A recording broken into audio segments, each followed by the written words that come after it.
Hello guys, कैसे हैं आप सब लोग। 100 की एपिसोड 27 के साथ हाजिर हूँ। तो लास्ट एपिसोड के एंड पे हमने देखा था सीजेन बॉस को हरा देता है सिर्फ अपनी अकेले ही पावर को यूज करके। लेकिन उस बॉस को हराने पर यानी कि गॉड साइटे को हराने पर उन्हें एक एनर्जी बॉल मिलता है और एनर्जी क्रिस्टल मिलता है। सीजेन कहता है जब ज़ॉम्बी ने टोथ को हराया था द गॉड ऑफ विजडम को, तो उसे उसकी छड़ी मिली थी। मुझे लगा था शायद मुझे भी कोई वेपन मिलेगा, लेकिन ये तो क्रिस्टल है, मैं इसको क्या करूँगा। सीजेन ग्रैंड से कहता है अब मेरे पास कोई भी माना एनर्जी नहीं बची और मैं बहुत ज्यादा वीक हो चुका हूँ। मुझे नहीं लगता कि मैं आगे जाकर फाइट कर सकता हूँ, लेकिन तुम्हें आगे जाकर फाइट करना होगी। तुम इस क्रिस्टल को अपने पास रख लो। बड़े पायरामिड को ओपन करने के लिए तुम्हें इसकी जरूरत पड़ेगी। एक बार तुम बॉस से फाइट कर लो। बॉस से फाइट करने के बाद वापस आकर ये क्रिस्टल मुझे वापस कर देना। मैं इसे सालों को दूंगा, शायद वो इस क्रिस्टल को यूज करते हुए मेरे लिए कोई पावरफुल वेपन बना दे। रैन उस क्रिस्टल की तरफ देखता है और उसे अपने सिस्टम से जांच कर देखता है। उसका सिस्टम उसे एनालाइज करने के बाद बताता है तुम इस क्रिस्टल को अपने ब्लेड के साथ यूज कर सकती हो। रैन कहता है अब जबकि मैं इसे अपने ब्लेड ऑफ एवोल्यूशन के साथ यूज कर सकता हूँ तो फिर ठीक है, मैं इसे अपनी इन्वेंटरी में रख लेता हूँ, शायद ये मेरे किसी काम आ जाए। तो उसे कहता है हमने साइते को तो हरा दिया है, लेकिन साइते ने जाने से पहले जो कहा था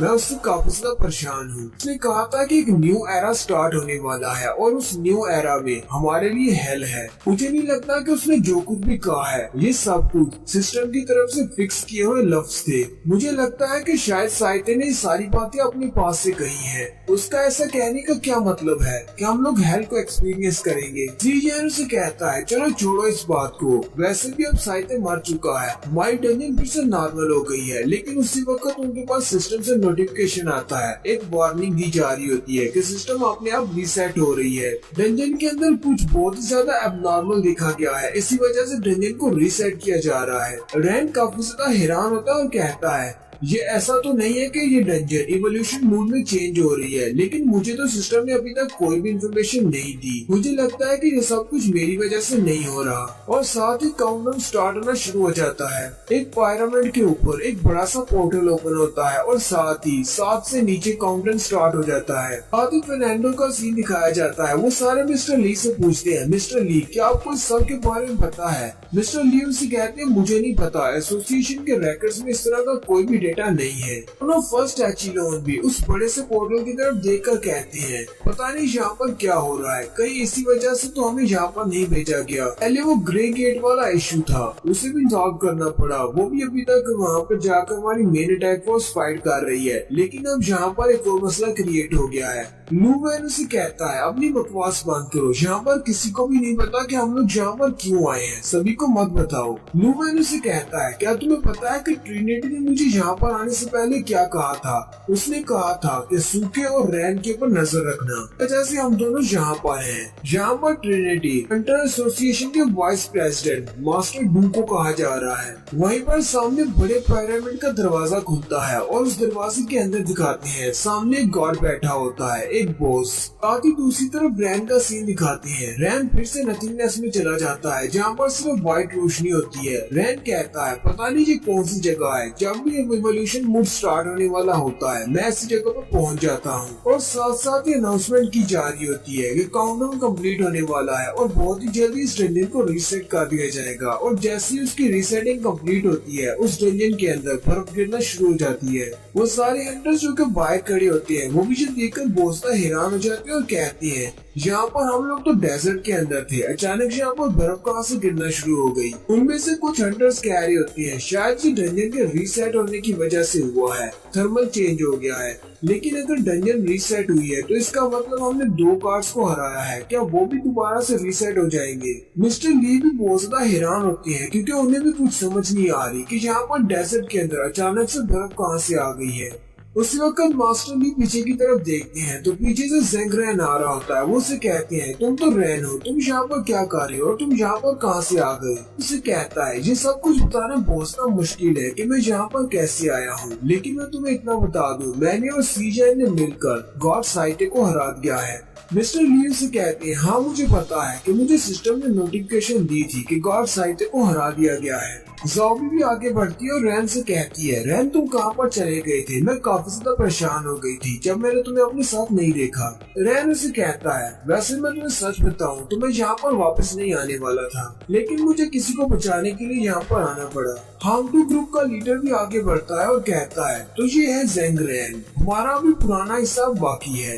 रैन उसे कहता है, हमारे दरमियान कुछ भी बात करने को नहीं है। तुम्हारी लड़की ने जानबूझकर मेरे साथ फाइट रखी थी। हम दोनों अरीना में अपनी मर्जी से गए थे। तो हंसना शुरू कर देता है। वहाँ पर जितने भी हंटर्स होते हैं उन सबको रैन की हिस्ट्री के बारे में बताता है कि क्या तुम सब लोगों को पता है ये एक कर्स डीलर है, ये एक श्रापित लड़का है। ये जहाँ भी जिस टीम के साथ जाता है वो सारे लोग मारे जाते हैं। लास्ट टाइम ये जिस डंजन के अंदर गया था वहाँ पे सारे के सारे मेंबर्स मारे गए थे। मुझे तो लगता है कि ज़ेंग रैन यहाँ पर है। इसका मतलब इस डंजन के अंदर जो कुछ भी हो रहा है वो सब कुछ इस रैन की वजह से हो रहा है, क्योंकि ये श्रापित है। वो सारे बातें करना शुरू कर देते हैं और कहते हैं, क्या वाकई में श्रापित है? इसी की वजह से ये सब कुछ हो रहा है। क्या हम लोग यहाँ पर इस लड़के की वजह से मरने वाले हैं?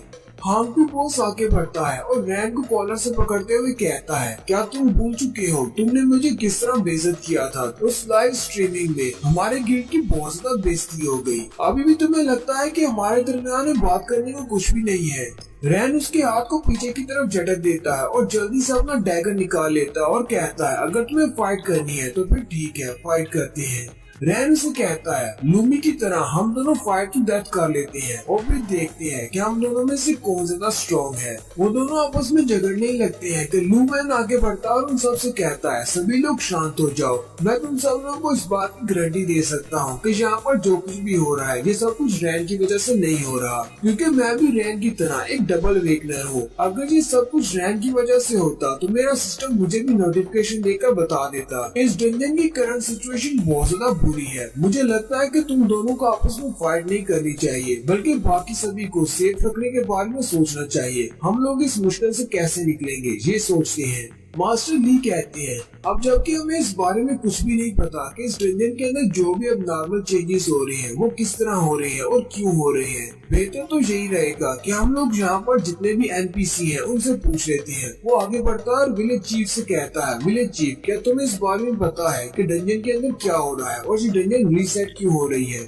और ये डेजर्ट के अंदर स्नो कहाँ से गिर रही है? विलेज चीफ अपना हाथ उठाता है और स्नो में हाथ फेरते हुए कहता है, ये तो हमारे पर ब्लेसिंग है, गॉड सबसे बहुत ज्यादा खुश हो गए हैं। साथ ही वो चिल्लाते हुए उन सबसे कहता है, हमारी ग्रेट गॉड हॉरेस ने बहुत ही बड़ी कामयाबी हासिल की है जिसकी वजह से हमारे ऊपर ये सारी ब्लेसिंग्स आ रही हैं। ये हमारे विल्चर्स के लिए एक बहुत ही अच्छा मौका है। अब हम लोगों के लिए एक नया वक्त आ चुका है, हमारा वक्त बदल चुका है। अब हम लोग बहुत ही खुश रहेंगे। अब हमें तुम सब हंटर्स की यहाँ पर जरूरत नहीं है, तुम सब लोगों को यहाँ से चले जाना चाहिए। मिस्टर ली कहते हैं, अगर तुम सब लोगों को हमारी हेल्प की जरूरत नहीं है तो फिर हमारी डंजन का क्या होगा? हम लोग तो यहाँ पर डंजन को क्लियर करने के लिए आए हैं। वहीं एक लड़का आगे बढ़ता है और कहता है, मिस्टर ली मुझे लगता है कि गेम के अंदर कोई बग आ गया है। ये एनपीसी कुछ ज्यादा ही उल्टी सीधी बातें कर रहा है। ब्लू मैन उन सबसे कहता है, अगर हम लोगों ने इस डंजन को क्लियर नहीं किया तो हम लोग इस डंजन से बाहर नहीं निकल पाएंगे, इसलिए सबसे पहले तो हमें इस डंजन को क्लियर करना है। ये बात सुनते ही वो विलेज चीफ बॉस का गुस्सा हो जाता है और उसके अंदर से उसकी पावर्स रिलीज होती हैं और उसकी शेप चेंज होना स्टार्ट हो जाती है। वो कहता है, मुझे लगता है कि तुम सब लोग हमारे यहाँ पर न्यू एरा को डिस्ट्रॉय करने के लिए आए हो। हमारे ऊपर हमारे गॉड्स ने ब्लेसिंग्स बरसाई हैं और मुझे लगता है कि तुम सब लोग इस सब को बर्बाद कर दोगे। मुझे तुम्हें यहीं पर रोकना होगा। और साथ ही वो अपनी शेप को चेंज करते हुए एक बड़ा सा ड्रैगन बन जाता है और उन सब से कहता है, तुम सब लोग इस डंजन को और ज्यादा क्लियर नहीं कर सकते, तुम सब लोगों को यहाँ से वापस जाना होगा, यहाँ पे यहीं पर मरना होगा।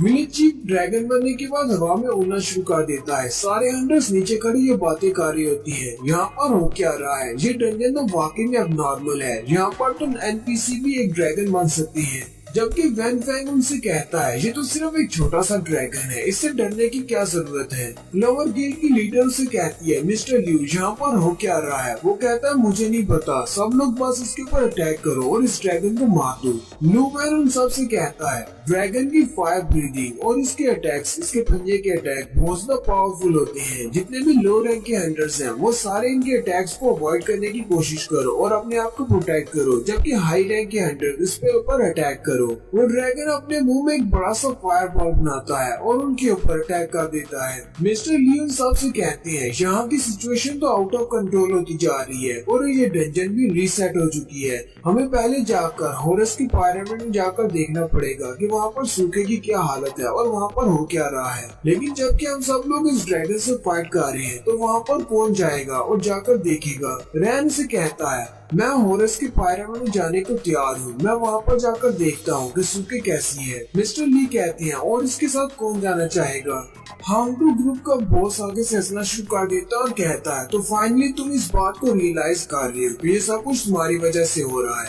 वैसे तो वो लड़की मेरे गिल्ड की एक मेंबर है तो फिर मुझे तुम्हारे साथ जाना चाहिए, मैं इस लड़के के साथ जाऊंगा। लू मैन से कहता है नहीं, मैं इस बात को नहीं मानता, तुम्हें इस लड़के के साथ नहीं जाना चाहिए। मुझे लगता है कि तुम दोनों में पहले से एक झगड़ा चल रहा है, कहीं वहाँ पर जाकर तुम दोनों आपस में झगड़ना शुरू न कर दो, इसलिए मैं वहाँ पर जाता हूँ। अब क्योंकि मैं एक फर्स्ट एचिलोन हूँ, मैं वहाँ पर जाकर चाहे कैसी भी सिचुएशन क्यों ना हो उसको संभाल सकता हूँ। और यहाँ की सिचुएशन को संभालने के लिए वैन फैन यहीं पर रहेगा और इस ड्रैगन के साथ फाइट करेगा। वो तुम सब लोगों को लीड करेगा क्योंकि वो भी एक फर्स्ट एचिलोन है। वैन फैन के यहाँ पर होते हुए मुझे नहीं लगता कि मेरी यहाँ पर कुछ ज्यादा जरूरत है। वैन फैन से कहता है मेरी फिक्र मत करो, मैं यहाँ पर इस ड्रैगन को संभाल सकता हूँ। मुझे तो ये कचरा लग रहा है, ये ड्रैगन भी नहीं है। इस तरह के अगर 10 ड्रैगन भी आ जाएं तो मैं उन सबको अकेले संभाल सकता हूँ। मिस्टर ली उन सब से कहते हैं चलो फिर ठीक है, मास्टर लू मैन ने जैसा कहा है हम लोग वैसे ही करेंगे, आप दोनों वहाँ पर चले जाएं। फिर रैन और लू मैन हॉरस के पिरामिड की तरफ चलना शुरू करते हैं। वो दोनों चलते हुए जा रहे होते हैं। लू मैन रैन से कहता है रैन अभी थोड़ी देर पहले उन्होंने कहा कि एक डंजन के अंदर तुम्हारी वजह से बहुत सारे लोग मारे गए, क्या ये बात सच है? रैन से कहता है हाँ ये बात बिल्कुल सच है। लू मैन से कहता है तुम्हें इस सारी बात को लेकर इतना ज्यादा परेशान नहीं होना चाहिए क्योंकि जब पहली बार कोई अवेकन होता है, जब उसे पहली बार डबल अवेकनिंग मिलती है तो डंजन का इवोल्यूशन मोड अपने आप एक्टिवेट हो जाता है और वहाँ पर जितने भी मॉन्स्टर्स होते हैं वो बहुत ज्यादा पावरफुल हो जाते हैं क्योंकि पहली बार तुम इतने ज्यादा स्ट्रॉन्ग नहीं होते, इसलिए तुम्हारे साथ जितने भी लोग होते हैं वो सारे लोग मारे जाते हैं। ऐसा सभी के साथ होता है, तुम्हें इस सब की सोच का परेशान नहीं होना चाहिए। रैन उसे कहता है मिस्टर लू मैन आप भी तो एक है क्योंकि आप फर्स्ट एचिलोन है, मुझे लगता है कि आपको भी डबल अवेकनिंग मिली है। तो पहली बार आपका ये इवोल्यूशन मोड वाला सिस्टम एक्टिवेट हुआ था तो क्या आपके साथ भी कुछ ऐसे ही हुआ था? लू मैन उसे कहता है हाँ मेरे साथ भी ऐसे ही हुआ था। मैं न्यू मेंबर्स की एक टीम को लेकर एक डंजन के अंदर गया हुआ था, मैं उन सबको लीड कर रहा था। वो सारे ही न्यू थे, इतने ज्यादा स्ट्रॉन्ग नहीं थे, ना ही उनके पास ज्यादा एक्सपीरियंस था। वहाँ पर मेरे बहुत सारे नए मेंबर्स मारे गए थे लेकिन काफी सारे बच भी गए थे। यहीं पर वो रैन को फर्स्ट एचिलोन बनने के बारे में बताता है। वो रैन को बताता है कि वो अवेकनर जिसको डबल अवेकनिंग मिली हो वही सिर्फ फर्स्ट एचिलोन बन सकते हैं। जो लोग अपने ब्लड थर्स्ट के ऊपर कंट्रोल पा सकते हैं क्योंकि जब हम लोग को डबल अवेकनिंग मिलती है तो हम लोग बहुत ज्यादा स्ट्रॉन्ग हो जाते हैं और हमारी स्ट्रेंथ बढ़ती जाती है। लेकिन हमारी स्ट्रेंथ के बढ़ने के साथ साथ ही बहुत सारे नेगेटिव इमोशंस हमारी बॉडी के अंदर आ जाते हैं, जैसे कि किसी को मारने की फीलिंग। अगर हम लोग इन सारी फीलिंग्स के ऊपर कंट्रोल कर लेते हैं तो हम लोग एक फर्स्ट एचिलोन बन जाते हैं और जो लोग ये करने में कामयाब नहीं होते वो लोग फेल हो जाते हैं। फिर वो रैन से कहता है क्या तुम कभी स्काई टावर में गए हो, क्या कि तुमने कभी स्काई टावर के इवोल्यूशन मोड को देखा है? रैन से कहता है हाँ मैंने देखा है। रैन उससे पूछता है तुम्हें पता है कि स्काई टावर है क्या, इसकी मिस्ट्री क्या है?